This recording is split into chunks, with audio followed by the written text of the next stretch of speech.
Hi welcome to ரெத்தி channel. இப்போ நம்ம பார்க்க போகிறது ஒரு சிம்பிளிஃபை தான் பார்க்க போகிறோம். இந்த மாதிரி சில நேரம் காம்படேட்டிவ் எக்ஸாமில் கேட்பாங்க.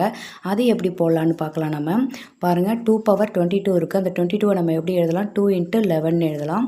அடுத்து 3 பவர் 33 இருக்குது. அப்போ 3 × 11 எழுதிக்கலாம். ஓகேவா? அடுத்தது பார்த்தீங்க அப்படின்னு சொன்னால் இதை நம்ம எப்படி எழுதலாம் அப்படின்னா 2 ஸ்கொயர் பவர் 11 எழுதலாம். அடுத்தது இதை எப்படி எழுதலாம்னா 3 கியூபு பவர் 11 எழுதலாம். இது எந்த ஃபார்மேட் படி எழுதுகிறோம் அப்படின்னா a power m power n. இது என்ன வரும்னா a பவர் mn. ஸோ இந்த ஃபார்மேட்டில் இதை நம்ம எழுதியிருக்கோம். ஓகேவா? இப்போ பார்த்தீங்க அப்படின்னு சொன்னால் அடுத்தது என்ன போடுறோம் அப்படின்னா, இப்போ பாருங்கள், இதை நம்ம எக்ஸ்பேண்ட் பண்ணால் 2 × 2 பவர் 2 என்ன வரும்? 4 வரும். ஸோ 4 பவர் 11 வரும். அப்புறம் 3 × 3 என்ன வரும்னா, அதாவது 3 பவர் 3. அப்போ 3 × 3 × 3 வரும். ஓகேவா? அப்போ 27